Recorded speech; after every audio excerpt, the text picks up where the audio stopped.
Conquering PBK. PBK is one such situation in clinical scenarios which is very frustrating to treat. In case this PBK happen to be your own case, then it is just a nightmare. Significant histological changes occurs in case of PBK in long-standing scenarios. The endothelial cell loss is a major concern. TNC fibrillin 1 deposits in the subepithelial fibrosis, increased MMP2 levels, aquaporin abnormalities, decreased endothelial cell density are some of the histological changes seen in cases of PBK. In coming future, we will be injecting endothelial cells into the anterior chamber. Similarly, there are experiments of injection of cultured cells with ROCK inhibitors for bullous keratopathy in anterior chamber, which worked well. Till all these facilities come handy and available in your and my clinic, we have to manage our cases of PBK well. Major pathology being poor endothelial ionic pump function, thereby resulting accumulation of fluid in the stroma and in subepithelial level, causing all signs and symptoms. To relieve these, I have used tattoo previously in these eyes, which were painful, blind, without any vision potential. We could give patient 100% good cosmesis without any symptoms of PBK. This technique works similar to that of anterior stromal puncture, in addition to offering a good cosmesis to the patient. Now, even with availability of keratopigmentation in my basket of modalities I am not able to manage my next case, which has pushed me to take my thinking out of the box to the next level, and I have no choice than to perform this daredevil act. This patient is one-eyed.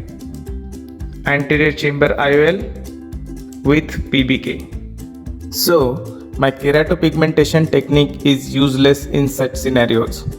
I have to preserve vision in this particular case. I had a plan in mind. Why not to try this? Let me show you. We took the patient to the OR, removed epithelium, made a corneal groove with the help of LRI blade, and made a lamellar pocket for implantation of something which can give a good vision, relief of symptoms to this case. Let's see how. Any surgeon performing DSEK can do it. This is half thickness lamellar pocket in the stroma of cornea. The plan is to implant a 7 mm refined silicon hydrogen contact lens with very high decay value in the stroma, so that it will prevent the water coming from anterior chamber to the stroma and to the anterior surface of cornea, thereby relieving the symptoms of PBK. Previously, I have used candle soot in this lamellar pocket, which has created a barrier to prevent the egress of fluid from anterior chamber to the anterior surface and to the stroma, thereby relieving the symptoms of PBK. You can notice this is a 7 mm refined silicon hydrogen contact lens which has high decay value, and it is implanted in the stroma in the lamellar pocket and spread out. Endothelial keratoplasty like DSEK and DMEK is not for all cases. The complexity of this procedure, rejection, availability of tissue and other limitations are well known. And this particular technique has given my patient good vision, good cosmesis, and his symptoms were relieved for more than 4 months now. He is doing well. His eyes are extremely quiet. He is relieved of his symptom and he is having good vision.